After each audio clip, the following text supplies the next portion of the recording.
when a black ex-convict became Sophia Chen's roommate.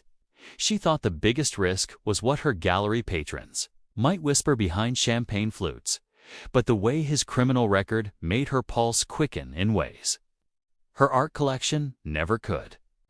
Suggested that some attractions defy every carefully curated boundary. The late afternoon light streaming through her Soho loft's industrial windows turned everything into a museum exhibit. All polished concrete and carefully positioned sculptures that cost more than most people's annual salaries. Sophia sat cross-legged on her Italian leather sectional, her emerald silk kimono barely tied as she sorted through roommate applications with the same discerning eye she brought to selecting gallery pieces. 27. Applications from acceptable candidates: graduate students, trust fund artists, young professionals seeking authentic downtown experiences, all thoroughly vetted by her building's management company, all sanitized of anything that might challenge her perfectly orchestrated existence. Then Clint Washington's file made her breath catch. The photograph showed a man whose presence commanded attention despite standard application formatting. Dark skin, strong hands that looked like they could create magic in any kitchen, eyes that held determination alongside something indefinably magnetic. But it was his background that made heat pool low in her belly, recently released after serving 6 years for armed robbery, now pursuing culinary dreams through a re-entry program.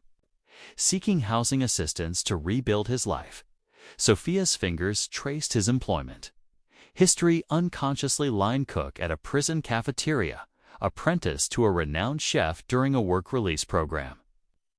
Glowing recommendations about his transformative approach to comfort food. Her body responded before her gallery owner's brain could construct proper objections, imagining those skilled hands creating art with ingredients instead of canvas. Absolutely inappropriate, she whispered to her empty loft, though her voice carried no conviction. The rational Sophia Chen, Columbia Art History, youngest gallery owner in Soho. Woman who controlled million-dollar art sales, knew exactly why this was impossible. Yet, she found herself reading his essay again, noting the passionate description of food as cultural storytelling, the thoughtful analysis of how cooking connected him to his grandmother's memory. When her building manager called to confirm her selection, Sophia heard herself saying words that would change everything. "I'd like to interview Clint Washington personally." The moment she hung up, Sophia realized she'd just made the first impulsive decision of her adult life. And her body was already anticipating consequences her mind refused to consider. Sophia never expected that watching an ex-convict transform her pristine kitchen into his personal domain would feel like the most intimate invasion she'd ever experienced. But the way Clint's hands moved across her marble countertops with reverent precision made her silk kimono feel like the only barrier between propriety and complete surrender to domestic fantasy. The evening light filtering through her industrial windows cast golden shadows across the open kitchen as Clint unpacked ingredients with the methodical focus of someone who'd learned to make magic from limited resources.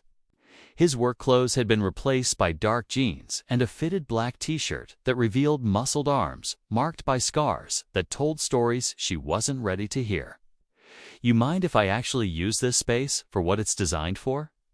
he asked, his deep voice carrying quiet authority as he examined her barely used Viking range with professional appreciation. "Seems like a waste to keep all this equipment for show." Sophia settled onto her leather bar stool, hyper-aware that her kimono was riding up her thighs as she watched him claim territory she'd never considered sacred until his presence made every surface feel charged with possibility. "I usually order in," she admitted, proud that her voice carried no trace of the heat building between her legs. When Clint pulled his shirt over his head due to the kitchen's warming temperature, Sophia's breath caught at the sight of his chest. Dark skin marked by more scars but radiating strength that made her fingers itch to trace every line. He moved with dancer's grace as he seasoned cast iron, his hands working ingredients with intimate knowledge that made her pulse quicken in ways her gallery's most prized sculptures never could. "Cooking is about respect," he said, not looking up as he julienned vegetables with precision that spoke of countless hours perfecting his craft. "Respecting your ingredients, your space, the people you're feeding. Most folks just throw things together and hope for the best." The kitchen filled with aromas that made Sophia's mouth water for reasons that had nothing to do with hunger and everything to do with watching those skilled hands create something beautiful from raw materials. When he offered her a spoon to taste his developing sauce, their fingers brushed with electricity that made her gasp softly. "What do you think?" Clint asked, his dark eyes holding hers as she tasted flavors that exploded across her tongue like liquid fire. "Incredible," she whispered, realizing she wasn't just talking about the food anymore. The kitchen had become their shared territory, and Sophia understood that some boundaries once crossed could never be restored. Sophia never imagined that bringing an ex-convict to her gallery opening would feel like introducing fire to her carefully curated world of ice. But watching Clint navigate her pretentious patrons in a borrowed suit made her realize that some attractions burn brighter under public scrutiny than private fantasy. The gallery hummed with opening night energy, champagne, flutes, and hushed conversations about emerging artists whose work cost more than most people's cars. Sophia moved through her domain wearing midnight blue silk that clung to every curve, hyper-aware of Clint's presence beside her like a gravitational force that threatened to pull her orbit completely off course. The brushwork demonstrates remarkable emotional vulnerability, Patricia Whitmore announced to her circle of collectors, her voice carrying the affected authority of someone who'd bought taste rather than developed it. Though one wonders about the artist's commercial viability in today's market, Clint's jaw tightened almost imperceptibly, and Sophia felt heat pool in her belly at his protective instincts. The borrowed black suit fit him perfectly, transforming prison scars into badges of survival that made her patrons' soft lives seem suddenly insignificant by comparison. "Art shouldn't be about commercial viability," Clint said quietly, steep voice cutting through Patricia's pontificating like steel through silk. "It should be about truth, about showing people something they've never seen before or helping them see familiar things differently." The circle fell silent, clearly unprepared for intellectual challenge from someone they'd already categorized as Sophia's exotic accessory. When Patricia's eyes narrowed with barely concealed disapproval, Sophia stepped closer to Clint with deliberate possession. "Clint has remarkable insight into artistic expression," she said smoothly, her hand finding his arm with electric contact that made her skin burn beneath the silk. "His perspective on transformative experiences adds depth to any aesthetic discussion." Between exhibitions, they found themselves alone beside a massive canvas depicting urban decay transformed into beauty. Clint's fingers traced her spine through silk with reverent attention that made her breath catch, his touch conveying appreciation that transcended any gallery patron's shallow aesthetic appreciation.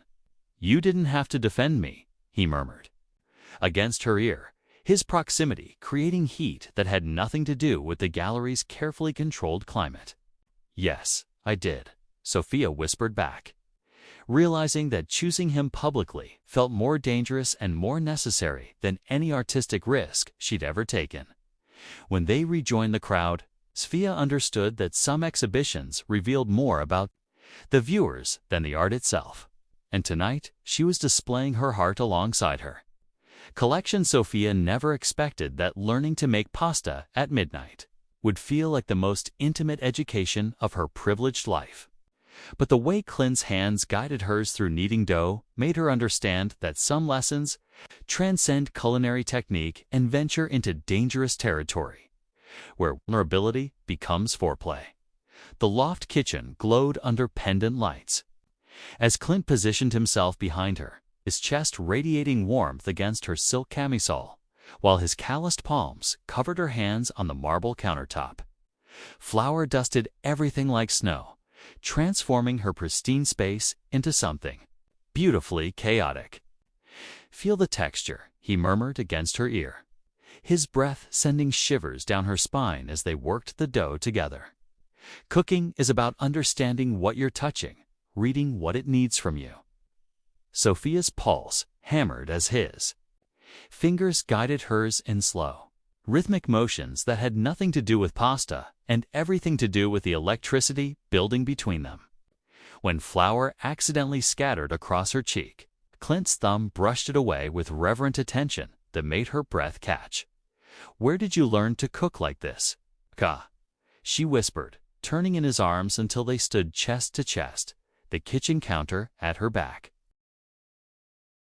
Something shifted in his dark eyes, vulnerability replacing the confident chef persona. Prison Kitchen wasn't exactly fine dining, but there was this old-timer named Marcus who'd worked in New Orleans restaurants before he got locked up. "He taught me that food could be love, even in the worst places." The honesty in his voice broke something open in Sophia's chest, making her reach up to trace the scar along his jaw with trembling fingers. "Tell me about it," she said softly. "Tell me about all of it." "Not tonight," Clint replied, capturing her hand and pressing it against his chest where his heart beat strong and steady. "Tonight, I just want to cook with you. I want to forget everything except this." When a handful of flour somehow found its way into her hair, Sophia retaliated with a playful dusting across his t-shirt, laughing as he grabbed her wrists with mock severity. The flour fight dissolved into desperate kissing, mouths claiming each other with hunger that had been building since that first night in the kitchen. Pressed against the marble counter with Clint's hands tangled in her hair, Sophia tasted possibility. Mixed with passion, understanding that some recipes couldn't be learned from cookbooks but had to be discovered through touch, trust, and the willingness to make beautiful messes together, the pasta lay forgotten as they created something far more nourishing than food. Sophia never imagined that writing a check for $50,000 would feel like the most romantic gesture of her life. But watching Clint's eyes widen as she funded his food truck dream made her realize that some investments transcend money and venture into the dangerous territory of betting everything on love. The Manhattan Street corner buzzed with lunch rush energy as they stood beside the gleaming silver food truck that would soon bear Clint's name. Vendors called out specials in multiple languages while office workers queued for authentic flavors that reminded them of home, creating a symphony of commerce that felt more alive than any gallery opening. "Sophia, you can't just ... Clint's voice cracked as he stared at the cashier's check, his calloused hands trembling slightly as reality hit him. "This is everything. This changes everything." She stepped closer, hyper-aware of curious glances from other vendors who recognized the expensive cut of her tailored blazer against the backdrop of working-class dreams. "I know exactly what this is," she said softly, her fingers finding his with electric contact that made her pulse race. "It's us building something together." Miguel from the taco truck next door whistled appreciatively as they toured the gleaming interior, complete with professional-grade equipment that would transform Clint's prison-learned skills into legitimate culinary art. The narrow space forced them into constant contact, every brush of shoulders or accidental touch heightening the electricity that had been building between them for weeks. "Southern fusion with Korean influences," Clint explained to potential customers, his confidence growing as Sophia nodded encouragingly from beside the order window. "Food that tells stories about where we've been and where we're going." When the first paying customer handed over cash for Clint's signature dish, bourbon-glazed short ribs with kimchi slaw, Sophia felt tears threaten her carefully applied makeup. This wasn't charity or guilt money. This was partnership, investment in a future she'd never dared imagine wanting. After closing time, they found themselves alone in the truck's cramped quarters, surrounded by the lingering aromas of successful first service. Clint pulled her against him with desperate gratitude, his mouth finding hers with hunger that tasted like possibility and promises. "Thank you," he whispered against her lips, his hands tangling in her hair as they claimed the space that represented their shared dream. "For believing in this, for believing in me." Pressed against the stainless steel prep counter with Clint's body covering hers, Sophia understood that some business ventures required more than capital investment. They demanded complete emotional surrender to an uncertain but exhilarating future. Sophia never expected that bringing Clint to her family's estate would feel like leading a lion into a den of house cats. But the way her mother's smile froze upon meeting him made her realize that some dinner invitations are actually declarations of war disguised as social courtesy. The formal dining room gleamed with inherited wealth, all crystal chandeliers and antique Chinese porcelain that had been in the Chen family for generations. Sophia sat beside Clint at the mahogany table, hyper-aware of how his borrowed suit jacket stretched across shoulders that had been built through honest labor rather than country club tennis. "So, Clint," her father began with surgical precision, his voice carrying the kind of polite hostility that rich men had perfected over centuries. "Sophia tells us you're in the food service industry. How, entrepreneurial of you." The words dripped with condescension that made Sophia's jaw clench. But Clint answered with dignity that shamed her family's pedigree. "Yes, sir. I run a food truck specializing in fusion cuisine. We're expanding into catering services next quarter." Her mother's laugh tinkled like expensive wind chimes, sharp and hollow. "How delightful. I suppose everyone needs hobbies to keep busy." Beneath the table, Sophia found Clint's hand with desperate reassurance, their fingers intertwining with electric contact that grounded her against the rising tide of family prejudice. His thumb traced circles on her palm, a secret language of comfort that meant more than any inherited jewelry. "It's not a hobby," Sophia said quietly, her voice carrying steel that surprised everyone, including herself. "It's a legitimate business that I've invested in because I believe in Clint's vision and talent." The silence that followed could have cut crystal. Her father's eyes narrowed with disappointment that felt familiar and suddenly irrelevant, while her mother's chopsticks paused midway to her mouth. "Invested?" Her father repeated with dangerous calm. "With what money? Exactly." "With my money," Sophia replied, squeezing Clint's hand tighter as battle lines drew themselves around the dinner table. "Money I earned running my gallery. Money that belongs to me to spend as I choose." When her mother began a lecture about appropriate partnerships and family reputation, Sophia stood abruptly, pulling Clint with her toward the ornate staircase that led to her childhood bedroom.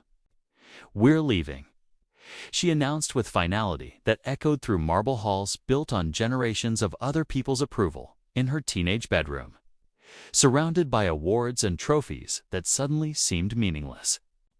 Sophia kissed Clint with desperate hunger that tasted like freedom and felt like coming home to herself for the first time. Sophia never expected that searching through her father's old office would feel like excavating her own grave, but the manila folder labeled Emergency Fund 2018 contained evidence that made her realize some family legacies are built on other people's destroyed lives.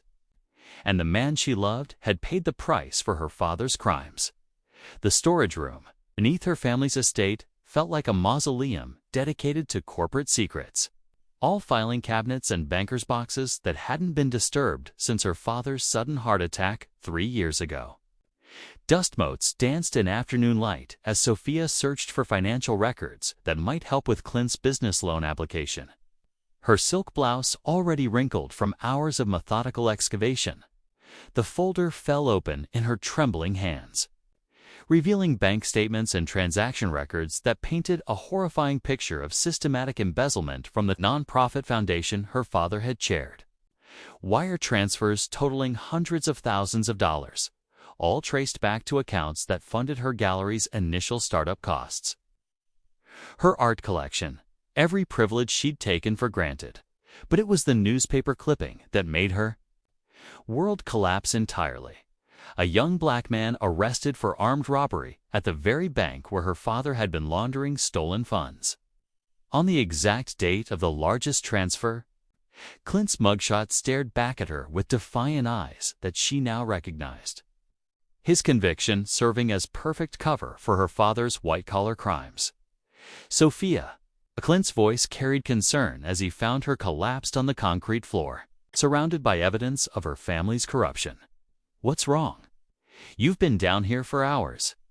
She couldn't speak, couldn't breathe, couldn't do anything except hand him the folder with shaking fingers and watch his face transform as understanding dawned.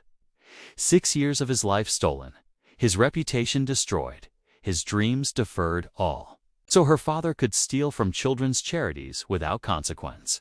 Jesus Christ, Clint whispered, his voice hollow as he read transaction after transaction. Your father. He was stealing from the foundation. The bank robbery, the timing. They needed a scapegoat. Sophia's breakdown hit like a tsunami of guilt and rage, her body shaking with sobs that echoed through the storage room's concrete walls. When Clint's arms came around her with infinite gentleness, despite having every right to walk away forever, she clung to him with desperate hunger for forgiveness she didn't deserve. I'm sorry, she gasped against his chest, her tears soaking through his shirt. I'm so sorry. I didn't know, but that doesn't matter. It was my money, my gallery, my whole life built on what he stole from you. The evidence scattered around them like fallen leaves, truth finally exposed to light. Sophia never imagined that choosing justice over family legacy would feel like performing surgery on her own identity. But sitting across from Clint's defense attorney with evidence that could destroy everything she'd inherited made her realize that some moral choices require amputating the diseased parts of yourself to save what actually matters. The law office's fluorescent lighting cast harsh shadows across mahogany furniture as attorney David Morrison spread the damning documents across his conference table. Bank records, wire transfers, and newspaper clippings painted an undeniable picture of corporate fraud that had stolen 6 years from an innocent man's life. This changes everything, Morrison said with barely contained excitement, his pen moving rapidly across legal pads as he outlined their strategy. With this evidence, we can file for immediate exoneration. The real question is whether you're prepared for the consequences, Miss Chen. Sophia's hands trembled as she stared at her father's signature on documents that had funded her gallery, her education, her entire privileged existence. Across the table, Clint watched her with dark eyes that held no pressure, no expectation. Just patient understanding that made her chest ache with love and shame. My family will be destroyed, she whispered, her voice barely audible in the sterile office. The foundation, our reputation, everything my grandfather built, it'll all be gone. And Clint's life was stolen, Morrison replied with gentle firmness. 6 years in prison for a crime he didn't commit, while the real criminal lived in luxury, built on blood money. The silence stretched between them like a chasm that could only be crossed through. Moral courage Sophia wasn't sure she possessed. Through the office windows, Manhattan traffic moved in patterns that seemed suddenly meaningless compared to the weight of choosing between inherited comfort and earned redemption. Do it, she said finally, her voice gaining strength as she met Clint's incredulous gaze. File everything. Release it all. I won't let my father's crimes continue destroying lives. On the courthouse steps afterward, Clint pulled her against him with desperate gratitude that felt like absolution and damnation simultaneously. His mouth found hers with hunger that tasted like justice and promises, their bodies claiming each other in full view of the legal system that had failed them both. You just gave up everything for me, he whispered against her lips, his hands tangling in her hair as reporters began gathering like vultures scenting scandal. "No," Sophia replied, her voice carrying newfound certainty as she kissed him with passion that felt like rebirth. "I just chose everything that actually matters." The cameras flashed around them, documenting the moment privilege chose love over legacy.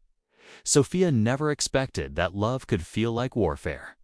But standing beside Clint as reporters swarmed her gallery like locusts made her realize that some relationships require defending your territory against an entire world determined to tear you apart. The morning news vans lined Ocello's cobblestone streets as cameramen pressed against her gallery's windows, their equipment transforming her sanctuary into a fishbowl exhibition. Inside, Sophia paced between art pieces that suddenly felt meaningless compared to the human drama unfolding in headlines that reduced her father's crimes and Clint's vindication to sensational entertainment. Gallery heiress exposes dead fathers. Fraud to free ex-con lover. Channel 7's anchor announced with theatrical gravity.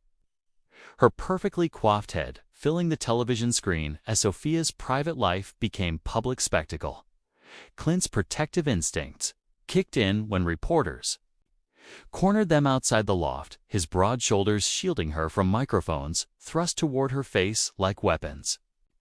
"No comment," he said firmly, his arm around her waist, possessive and unyielding as they pushed through the media scrum. "Miss Chen, do you regret destroying your family's reputation for a convicted felon?"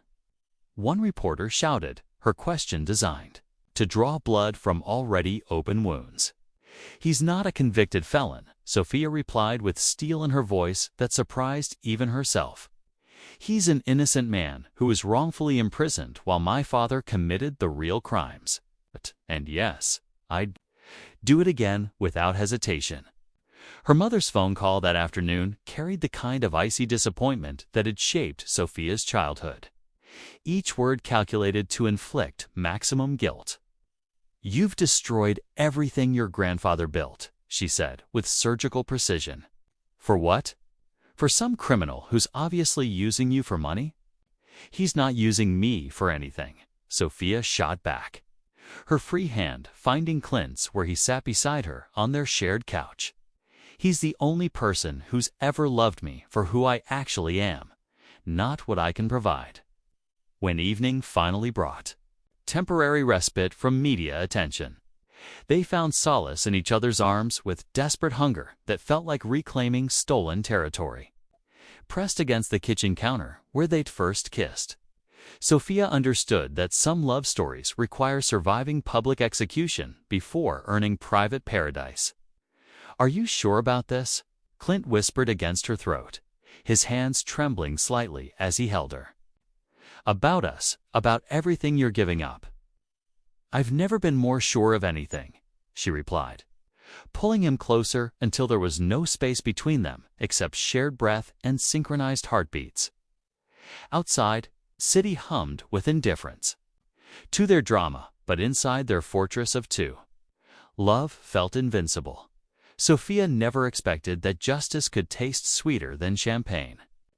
But watching the judge officially exonerate Clint of all charges made her realize that some victories are worth sacrificing everything you thought you wanted for everything you actually need. The courthouse steps buzzed with media attention as Judge Richardson's words echoed through marble halls that had witnessed countless legal dramas, but none quite like this reversal of fortune built on love and moral courage. Clint stood beside his attorney wearing the same borrowed suit from their first gallery opening. But now his shoulders carried vindication instead of the weight of false accusations. In light of compelling new evidence revealing prosecutorial misconduct and the actual perpetrator's crimes, the judge had announced with solemn authority, "All charges against Clint Washington are hereby dismissed with prejudice, and his record expunged entirely." The moment they emerged into afternoon sunlight, Clint pulled Sophia against him with desperate gratitude that 6 years of stolen time couldn't diminish. His mouth found hers with hunger that tasted like freedom and felt like coming home. There. Kiss documented by photographers who'd finally found a story worth celebrating instead of sensationalizing. "We did it," he whispered against her lips, his voice cracking with emotion that made her chest ache with love and pride. "You did it. You gave me my life back." The celebration dinner at La Bernardine felt like a fairy tale written in real time. All crystal glasses and perfectly plated courses that paled in comparison to the feast of vindication they were sharing. Attorney Morrison raised toast after toast while supporters, who'd rallied around their cause, filled the private dining room with laughter that had been earned through pain. To Sophia Chen, Morrison announced with theatrical flourish, who proved that courage isn't inherited but chosen, and that love is stronger than legacy.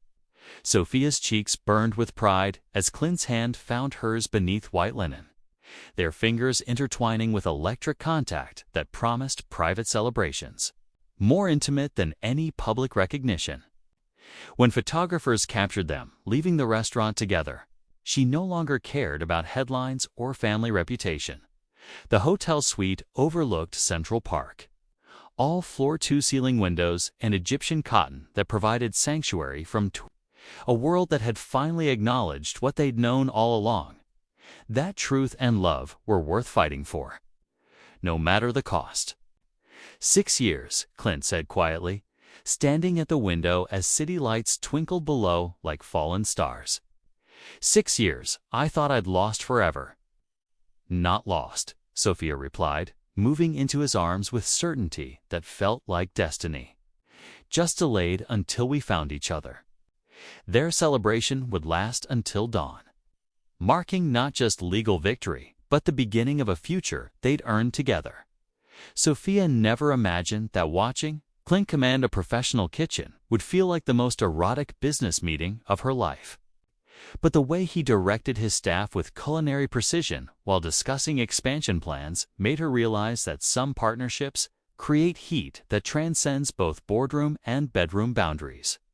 The new restaurant space hummed with controlled chaos as opening night approached. All stainless steel surfaces and exposed brick that transformed Clint's food truck dreams into brick-and-mortar reality. Sophia moved between investors and food critics with gallery-honed social skills. Her silk blouse and tailored slacks creating elegant contrast against the industrial kitchen's raw energy. "The fusion concept is revolutionary," declared James Mitchell from Food and Wine, his pen moving rapidly across notes as he observed Clint plating Korean-spiced short ribs with southern grits. "You're not just serving food, you're telling stories about cultural intersection and personal transformation." Sophia's pulse quickened with pride as she watched. Clint explained his philosophy to investors who'd initially been skeptical about funding an ex-convict's culinary vision. 6 months of vindication and media attention had transformed public perception, but it was Clint's undeniable talent that sealed every deal and earned every review. "Business is about trust," Clint told the group, his confident voice carrying authority that prison had tempered rather than broken. "Trust in your product. Trust in your team. Trust in your vision. Everything else is just paperwork." When the last investor departed with signed contracts and the critics finished their tastings, Sophia found herself alone with Clint in the gleaming kitchen that represented their shared future. The space felt charged with possibility as he moved toward her with predatory grace, his chef's jacket already unbuttoned to reveal the chest she'd mapped with desperate hands during their media storm weeks. "We did it," she whispered, her back against the walk-in cooler as his hands framed her face with reverent attention. "From food truck to restaurant empire in 8 months. You did it." "We did it," Clint corrected, his mouth finding the sensitive spot below her ear that made her knees weak. "Everything we have, everything we've built, it's ours together." Their kiss tasted like victory and promises, surrounded by the tools of his trade and the foundation of their partnership. When his hands slipped beneath her silk blouse with familiar Hunger. Sophia understood that some business ventures required constant investment of both capital and passion. The restaurant would open to sold-out reservations and rave reviews. But standing in their kitchen with Clint's love surrounding her like armor, Sophia knew their greatest success was learning to build something beautiful from authentic materials. Outside, the city sparkled with endless possibility. Sophia never expected that marrying an ex-convict would feel like the most natural evolution of her carefully curated life. But standing in their restaurant surrounded by art pieces and wedding flowers made her realize that some transformations require destroying everything you thought you were to become everything you were meant to be. The space glowed with string lights and candles that transformed industrial kitchen into romantic sanctuary. All exposed brick and silk draping that merged Clint's culinary world with her artistic vision.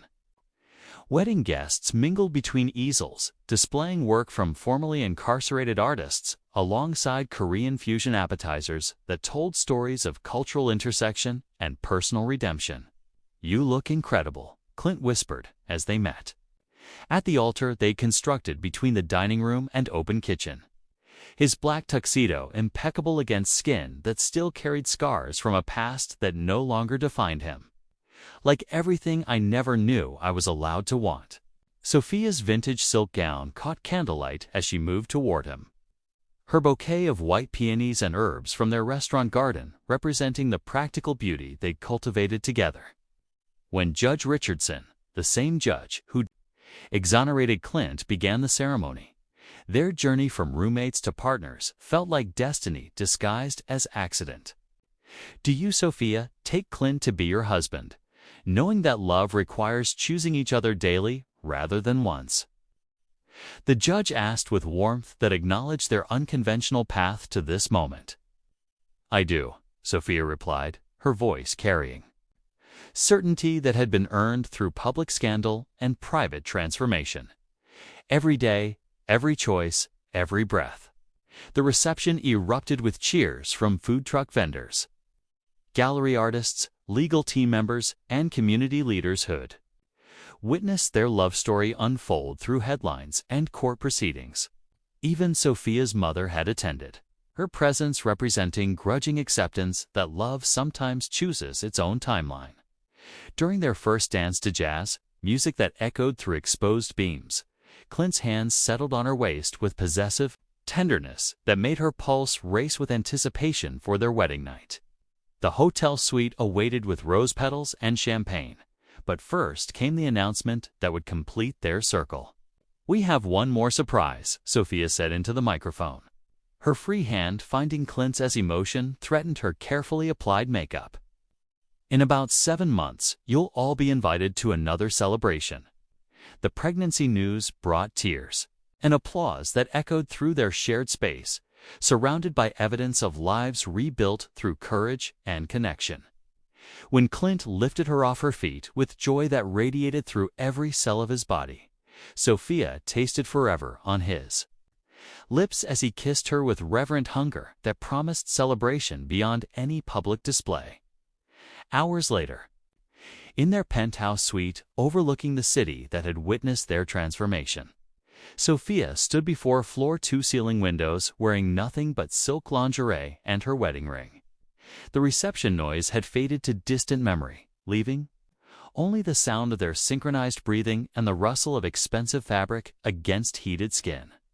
"Mrs. Washington," Clint murmured against her throat, his hands worshipping curves that pregnancy had already begun to change in subtle ways that made her feel more beautiful than any designer gown ever could.